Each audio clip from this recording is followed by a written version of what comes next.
Alors, Serge Raffi, vous êtes allé en Bretagne, sur l'île de Groix, à propos d'une querelle qui est un petit peu vieille comme le monde.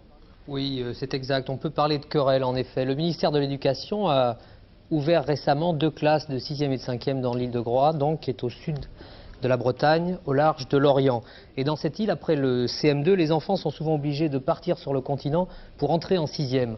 Et s'ils veulent rester sur l'île, ils n'ont qu'une seule solution, c'est s'inscrire dans le collège privé de l'île. Parce qu'il faut dire que dans cette île, l'influence catholique au niveau de l'enseignement est très importante. Alors la création de ce collège public a bien sûr posé beaucoup de problèmes. Eh bien, on regarde votre reportage.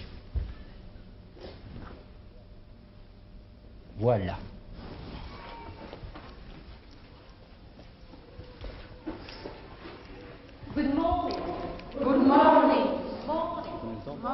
Il y a quelques jours encore, ces élèves de 6e étaient à la rue.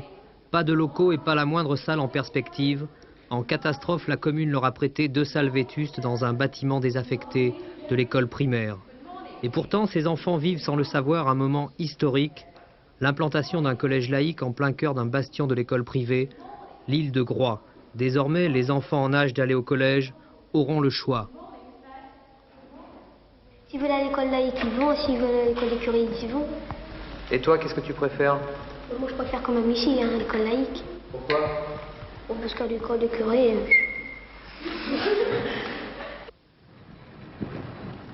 Dans cette île de 2500 habitants, l'enseignement a de tout temps été l'affaire de l'Église et la plupart du temps de qualité. On appelait alors l'école de Jules Ferry l'école du diable. Oh, dans le temps, on disait la prière en rentrant à l'école et une petite prière en sortant. Tous les jours, c'était comme ça? Ah oui. Et maintenant? Oh, maintenant, je sais pas. Vous, Parce quand que vous alliez à l'école? les professeurs, maintenant, vous savez, ils pratiquent plus. 2 classes comptant au total 16 élèves attendent la construction de préfabriqués pour fonctionner. Une concurrence sérieuse pour l'autre collège, le catholique, installé ici depuis 10 ans et qui compte lui plus de 120 élèves.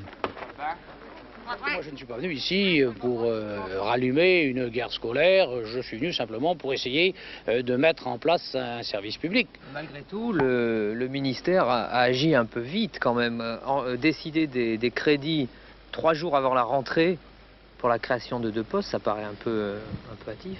Oui, c'est pas tout à fait exact ce que vous dites là. Hein. La création des postes budgétaires était décidée dès la fin juin. Mais effectivement, il y a eu certaines lenteurs pendant les vacances, mais je pourrais vous retourner la question en vous disant où étiez-vous, monsieur, au mois d'août? Les fonctionnaires du ministère, de l'autorité centrale, les fonctionnaires du rectorat, les fonctionnaires académiques qui étaient aussi sans doute sur les plages, c'est ce qui a expliqué certaines lenteurs. Et effectivement, le dossier est réapparu dès la fin août, début septembre. Alors, à toute vitesse, on a demandé, sans l'avoir consulté auparavant, l'aide de la municipalité qui voit dans cette opération une attaque en règle contre l'école catholique. À la mairie, nous avons voulu savoir. Réponse du maire, pas question de faire de déclaration, encore moins de recevoir des journalistes. Au presbytère, monsieur le curé, qu'on surnomme ici le recteur, n'a lui non plus rien à dire. Enfin, au collège catholique, on a également choisi le silence. Ici, en fait, dans l'île de Groix, on préfère régler la guerre scolaire en silence, loin du continent et de la télévision. Pourtant, derrière les problèmes d'effectifs, derrière les crédits, se pose une question directement politique. Fini les pensionnats sur le continent, aujourd'hui, les partisans de l'école laïque pourront scolariser leurs enfants dans l'île. Alors, Serge Raffi a raison, c'est un problème politique. Dominique Lory, va-t-il être résolu bientôt? Écoutez, moi je ne vous dirai pas grand-chose. Ce que je puis vous dire, et ce n'est pas tellement nouveau, c'est que les négociations entre le ministère de l'Éducation et les responsables de l'enseignement libre vont commencer, disons, début novembre, mais c'est vrai que c'est un dossier difficile. Alors,